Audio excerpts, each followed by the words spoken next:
हर हर महादेव, जय भोलेनाथ। दोस्तों, भोलेनाथ की कृपा आप और आपके समस्त परिवार पर सदा और सर्वदा बनी रहे।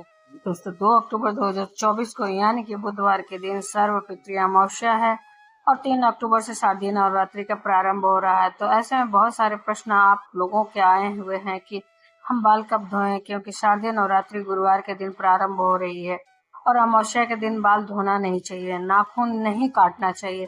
तो ऐसे में हम बुधवार के दिन हम शुद्धिकरण कब करें और बाल कब धोएं, नाखून कब काटें। और जैसे कि शारदीय नवरात्रि में माता की चौकी की स्थापना करके पूजा करेंगे, तो क्या एक दिन पहले से जहां पर हमें चौकी की स्थापना करनी है वहां पे हम साफ सफाई कर सकते हैं, या फिर चौकी रख सकते हैं, सामग्री रख सकते हैं। पूजा की सभी और अमावस्या के दिन सूर्य ग्रहण लग रहा है, तो ऐसे में हमें क्या करना चाहिए। आज की वीडियो में अमावस्या और शारदीय नवरात्रि से संबंधित आपके जो भी प्रश्न हैं, उन सभी प्रश्नों के उत्तर आपको मिलने वाले हैं, इसलिए वीडियो को अंत तक जरूर देखिए। अच्छी लगे तो लाइक तो अवश्य ही किया करिए। आपके लाइक्स और कमेंट्स मेरे लिए बहुत महत्वपूर्ण होते हैं, क्योंकि यही एकमात्र जरिया है जिनसे हमें पता चलता है कि आपको ये वीडियो अच्छी लगती है और आपके लिए उपयोगी है। यदि आपके लिए उपयोगी है तो आप मेरे वीडियो को लाइक अवश्य ही करिए और मेरे चैनल पर पहली बार आए हैं तो सब्सक्राइब करिए। अपने फ्रेंड्स और फैमिली में शेयर जरूर कीजिए। दोस्तों, अमावस्या तिथि जैसा कि मैंने पहले ही आपको बताया है कि 2 अक्टूबर 2024 को है और 3 अक्टूबर को पहला शारदीय नवरात्रि की प्रतिपदा तिथि है। आपका सबसे पहला प्रश्न है कि बाल कब धोएं। गुरुवार को बाल धो नहीं सकते और अमावस्या को सुहागिन महिलाओं को बाल धोना नहीं चाहिए।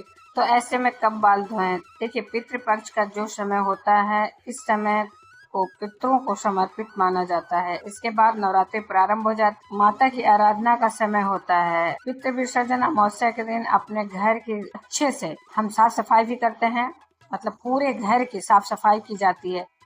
पिछली वीडियो में मैंने आपको बता चुकी हूँ कि घर के जाले उतार लीजिए और घर के कोने कोने से जो भी धूल मिट्टी हो उसकी सब अच्छे तरीके से साफ सफाई करके शुद्धिकरण कर लीजिए।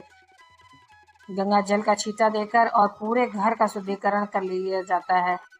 घर में धुनी भी की जाती है अमावस्या के दिन। इसके अलावा आपने फ्रिज की अच्छे से साफ सफाई कर लीजिए, क्योंकि इसके पहले अगर आप लहसुन प्याज की चीजें रखे हो, इस्तेमाल किए हो, भोजन हो या फिर पहले का बना हुआ कोई भी भोजन हो, तो निकाल दीजिए। पितृपक्ष में हमारे पितरों का वास हमारे घर में रहता है, तो जो भी भोजन पहले का बना हुआ होता है, अगर आपके फ्रिज में थोड़ा सा भी भोजन है तो उसे निकाल कर बाहर किसी जीव जंतु को दे दीजिए और फ्रिज अच्छे से साफ कर लीजिए। इसमें जैसे माँ का प्रसाद इत्यादि आप रखेंगे, अब तो साफ सफाई आपकी अमावस्या के दिन ही हो जाएगी। हर प्रकार की घर की भी और आपके फ्रिज की भी, और इसके अलावा कपड़े धोने और बेडशीट निकालनी है, पर्दे निकालने हैं, तो ये सभी चीजें आप अमावस्या के दिन भी कर सकते हैं। वैसे तो देखिए, नवरात्रि की जो भी सफाई होती है 2-4 दिन पहले से ही प्रारंभ हो जाती है। अच्छे से हम घर की साफ सफाई करते हैं और पहले से ही करना शुरू हो जाता है, क्योंकि पूजा की जो सामग्री होती है इसी बीच में हम खरीद रहे होते हैं। तो घर की साफ सफाई तो चलती ही रहती है, लेकिन उस दिन अमावस्या के दिन सुबह के समय भी स्नान करने के बाद अपने घर में गंगा जल के छींटे दीजिए और फिर शाम को भी अपने घर में गंगा जल का छींटा दीजिए।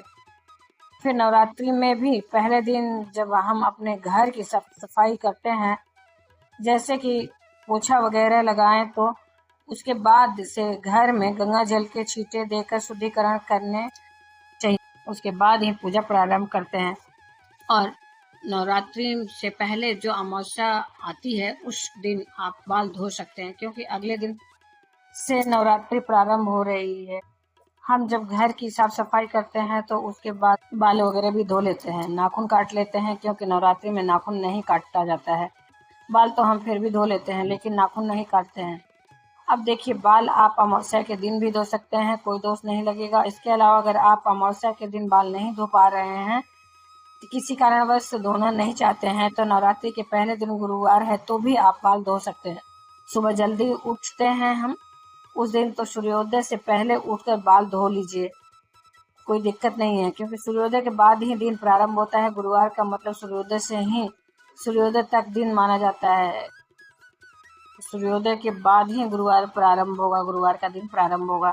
तो सूर्योदय से पहले आप बाल धो सकते हैं। नवरात्रि के पहले दिन भी कोई दिक्कत नहीं है। तो देखिए, पितृ विसर्जन अमावस्या पर आप बाल धो सकते हैं, कोई दोष नहीं लगता है। और नवरात्रि के पहले दिन भी आप बाल धो सकते हैं, इसमें भी कोई दोष नहीं है। अब कोई भी दिन आप अपने अनुसार देख लीजिएगा। नवरात्रि में कटिंग नहीं होती है, बालों की कटिंग नहीं कराई जाती है, शेविंग नहीं होती है। तो पुरुष लोग इस बात का ध्यान अवश्य रखें, अमावस्या के दिन ही बालों की कटिंग करवा लें, शेविंग करवा लें, क्योंकि पूरी नवरात्रि में बालों की कटिंग शेविंग नहीं होती है। अब बात करते हैं कि बहुत से लोगों के प्रश्न हैं कि क्या एक दिन पहले से हम घर में चौकी लगा सकते हैं माता की। देखिए, बिल्कुल कर सकते हैं। हमें नवरात्रि में पहले दिन कलश की स्थापना सुबह सुबह करना होता है। तो जहाँ पर आपको चौकी लगाना है उस जगह की सफाई आप अमावस्या के दिन ही कर लीजिए। अच्छे से साफ सफाई कर लीजिए, शुद्धिकरण कर लीजिए, चौकी वहाँ पर रख दीजिए जहाँ पर आपको चौकी लगाना है।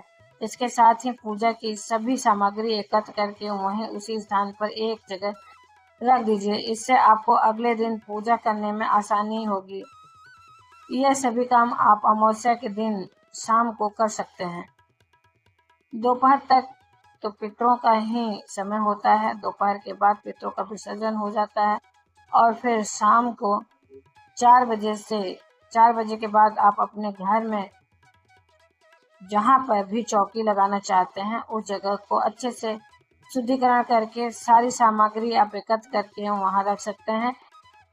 अब आपका अगला प्रश्न है कि पूजा की सामग्री कब खरीदें। नवरात्रि में तो हमें पूजा करनी है, तो पूजा की सामग्री कब खरीदें। जैसा मैंने आपको पहले ही बता दिया है कि पितृपक्ष में आप पूजा की सामग्री खरीद सकते हैं। माता का विग्रह खरीदना चाहते हैं, तो फोटो खरीदना चाहते हैं, तो चुन्नी खरीदना चाहते हैं, सब पितृपक्ष के दौरान भी खरीद सकते हैं। तो अगर आपने अब तक नहीं खरीदा है तो खरीद लीजिए, क्योंकि नवरात्रि तो अगले दिन ही पड़ती है। आपका अगला प्रश्न है कि सूर्य ग्रहण कब से कब तक रहेगा और इस समय में हमें किन बातों का ध्यान रखना चाहिए। सूर्य ग्रहण जो लग रहा है इस बार 1 अक्टूबर की रात्रि में लगेगा।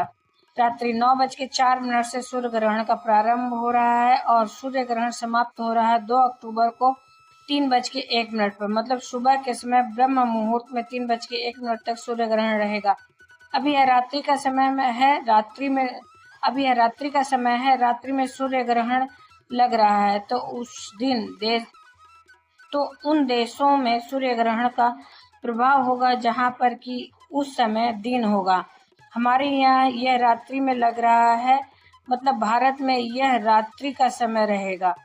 तो इस समय सूर्य ग्रहण का प्रभाव नहीं रहेगा, किसी भी प्रकार से सूर्य ग्रहण माना नहीं जाएगा। तो आपको कोई भी सावधानी रखने की आवश्यकता नहीं है। जैसे कि गर्भवती महिलाएं होती हैं तो वो परेशान हो जाती हैं कि हम किस प्रकार से रहें, क्या नियम हम पालन करें, क्या फिर भी हमें नियम पालन करना होगा। जबकि अगर सूर्य ग्रहण नहीं यहाँ पर लग रहा है, नहीं देखिए, अगर सूर्य ग्रहण यहाँ पर नहीं लग रहा है तो ऐसे में आपको किसी भी प्रकार के नियम की आवश्यकता नहीं है, कुछ भी मानने की आवश्यकता नहीं है। ठीक है, नॉर्मल जैसे आप हर रोज रहते हैं उसी प्रकार से रहेंगे। अब बात करते हैं कि अमावस्या तिथि कब प्रारंभ हो रही है, कब समाप्त हो रही है और पितरों की पूजा का तर्पण करने का शुभ मुहूर्त क्या होगा। सार्वपित्री अमावस्या का प्रारंभ हो रहा है 1 अक्टूबर को रात्रि 9:39 पर और तिथि समाप्त हो रही है 2 अक्टूबर की रात्रि में 12:18 पर। मतलब 2 अक्टूबर को देर रात्रि 12:18 पर अमावस्या तिथि समाप्त हो जाएगी। सूर्योदय कालीन तिथि के अनुसार 2 अक्टूबर को सर्वपितृ अमावस्या बुधवार के दिन मनाई जाएगी। अब अमावस्या के दिन पितरों की पूजा की जाती है, तर्पण किया जाता है, श्राद्ध कर्म किया जाता है। इसके लिए शुभ मुहूर्त क्या है, पहला शुभ मुहूर्त होगा कुतुब मुहूर्त, जो कि सुबह 11:46 से लेकर दोपहर 12:34 तक है, आपको प्राप्त हो रहा है। पितरों की पूजा कुतुब काल में की जाती है। अगर आप इस समय में नहीं कर पाते हैं तो दूसरा शुभ मुहूर्त होगा रोहिणी मुहूर्त, जो कि 2 अक्टूबर को दोपहर 12:34 से लेकर प्रारंभ होगा और दोपहर में 1:34 तक रहेगा। इस समय में आप अपने पितरों के निमित्त तर्पण, श्राद्ध, कर्म इत्यादि कर सकते हैं, पूजा कर सकते हैं, अर्चना कर सकते हैं, दान इत्यादि दे सकते हैं, जो भी आपकी इच्छा हो। तीसरा शुभ मुहूर्त आपको प्राप्त हो रहा है अपराह्न काल का, जो कि दोपहर में 1:21 से लेकर दोपहर 3:43 तक रहेगा। इस समय में भी अपनी इच्छा के अनुसार पूजा अर्चना कर सकते हैं, दान तर्पण कर सकते हैं, सब कुछ अपनी सुविधा के अनुसार। इन तीनों समय में से जो भी समय आपके अनुकूल हो, उसके अनुसार आप अपने पितरों को प्रसन्न करने के लिए, उनकी कृपा की प्राप्ति के लिए कोई भी उपाय, पूजा पाठ इत्यादि कर सकते हैं। पितृ विसर्जन अमावस्या बहुत महत्वपूर्ण है। अगर आपके भूले बिसरे पितर, जिनकी तिथि के बारे में आपको पता नहीं है, उन सभी का तर्पण इत्यादि कर्म होता है।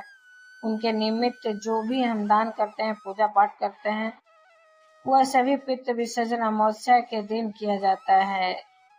इसके अलावा अगर आपके पितरों की तिथि आपको पता है, आपने तर्पण कर भी दिया है, तो भी आपको अमावस्या तिथि पर विशेष रूप से अपने पितरों के निमित्त दान तर्पण इत्यादि करना चाहिए, क्योंकि यह पितृपक्ष का अंतिम दिन होता है। आपके पितर बिल्कुल भावुक होते हैं, उनके पितृलोक लौटने का समय होता है। तो इस समय में अगर आप पूजा अर्चना करते हैं, उनके निमित्त दान तर्पण करते हैं, उनको स्मरण करके उनसे प्रार्थना करते हैं, अपनी कोई भी परेशानी उनसे कहते हैं, तो आपके पितर बहुत जल्दी आपकी परेशानियों से आपको मुक्ति करने के लिए प्रयास करते हैं। बहुत जरूरी है पितृ विसर्जन अमावस्या पर अपने पितरों का स्मरण, उनके निमित्त दान, दीप दान करना, पूजा अर्चना करना, जितना संभव हो सके, जिस प्रकार से संभव हो सके, उनके तृप्ति का प्रयास करना, उनकी मुक्ति के लिए प्रयास करना। इस दिन भागवत गीता का पाठ आपको जरूर करना चाहिए। घर में सुंदरकांड का पाठ चलाइए, धुनी कीजिए, गाय के गोबर के कंडे लीजिए, उसको प्रज्वलित करके घी और गुड़ से धुनी दे सकते हैं। इससे भी आपके पितर तृप्त होते हैं। देवी की कृपा हमें तभी प्राप्त होती है जब हमारे पितर हमसे प्रसन्न होते हैं। तो पितृ विसर्जन अमावस्या अंतिम दिन होता है, जिस दिन हम अपने पितरों की कृपा की प्राप्ति के लिए कोई भी उपाय करते हैं, तो बहुत जल्दी उसका लाभ हमें मिलता है।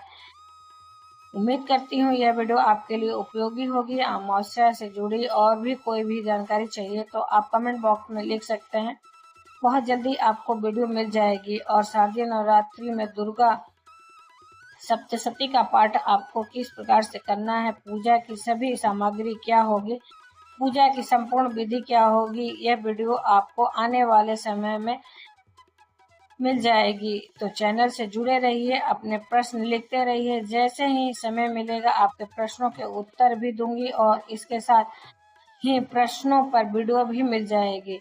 उम्मीद करती हूँ आज की वीडियो आपके लिए उपयोगी होगी। अच्छी लगी हो तो लाइक तो अवश्य कीजिए, अपने फ्रेंड्स और फैमिली में शेयर कीजिए। चैनल पर पहली बार आए हैं तो अभी तक मेरे चैनल को आप सब्सक्राइब नहीं किए हैं तो सब्सक्राइब कर लीजिए और बेल नोटिफिकेशन जरूर दबाइए, जिससे कि आने वाली वीडियो आपको समय से प्राप्त हो सके। तो फिर मिलते हैं दोस्तों एक नई जानकारी साथ नए वीडियो में। तब तक के लिए हर हर महादेव, जय भोलेनाथ, जय माता की। धन्यवाद दोस्तों।